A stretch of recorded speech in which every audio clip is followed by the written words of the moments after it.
Welcome to Miami Herbert Business School. My name is Rich Robinson, and I'm the host of the Miami Herbert Huddle, a podcast from the school all about the business of sports. And I'm Michael Holdship, and I'm a graduate student at the Miami Herbert Business School focusing on real estate. We're going to give you a brief tour of the shops of Liberty City and the surrounding area. It should be fun. You bet, Michael. The Shops of Liberty City is located in the Liberty City neighborhood of Miami. And as we shift from our satellite view to our drone view, you can see where the property is in relation to the other major areas in Miami-Dade County.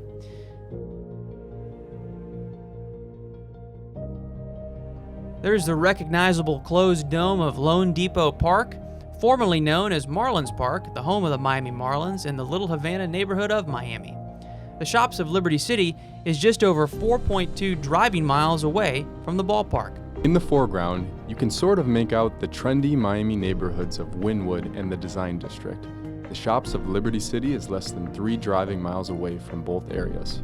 There is the skyline of downtown Miami and all of the incredible developments that have helped make Miami one of the most vibrant economic centers in the United States.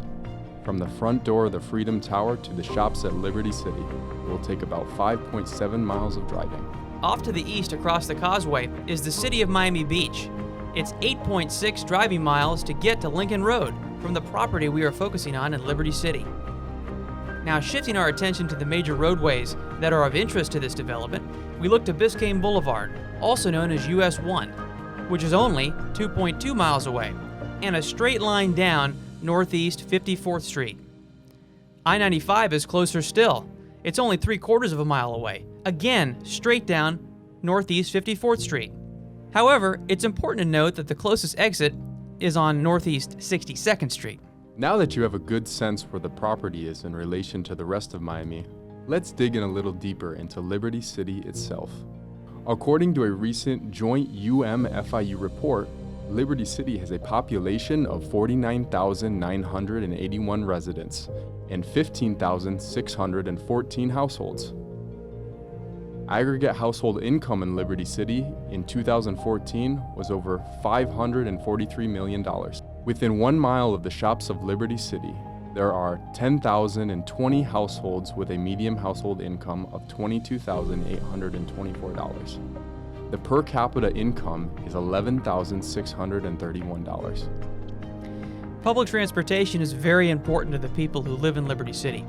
Miami-Dade County bus service runs throughout the area, as does the new Liberty City Trolley, which runs directly along Northeast 12th Avenue.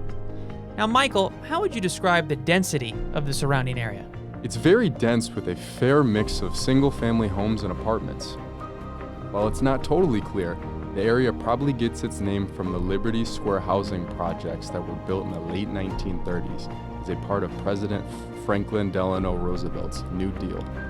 They were considered state-of-the-art at the time and were one of the first major public housing developments in the American South. The project was attractive to many middle-class African-American families, and it quickly boomed.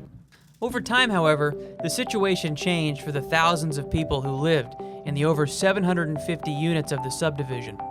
Today, Liberty Square is notorious for a low standard of living and a high crime rate. It has also gained a famous nickname, the Pork and Beans, because of the coloring of the buildings. The area is currently being redeveloped. The related group is currently undergoing a massive rethinking of Liberty Square. When the project is done, over 1,300 units of quality affordable housing will be available, as will free Wi-Fi, social services, commercial and recreational spaces, and health centers.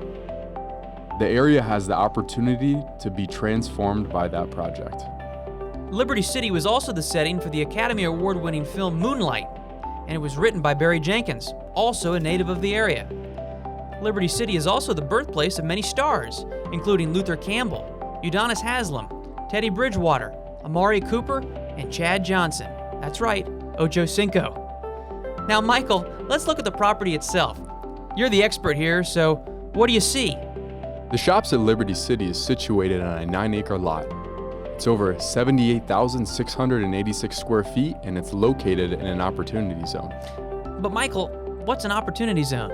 It's complicated, but basically the government gives capital gains tax breaks to developers and companies who choose to invest capital and resources into certain low-income areas, such as Liberty City.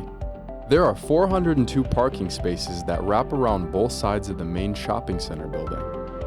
On the corner is a popular Wendy's restaurant that seems to always be busy. In addition, the property is anchored by a 47,000 square foot Winn-Dixie. Why is a shopping center such a good anchor tenant? Supermarkets are great drivers of foot traffic to a shopping center and can help drive up the rents for surrounding properties who want to be near them. In terms of a retail asset, shopping centers are often the most coveted due to their economic resilience in downturns. Their typical lease structure is called a triple net lease.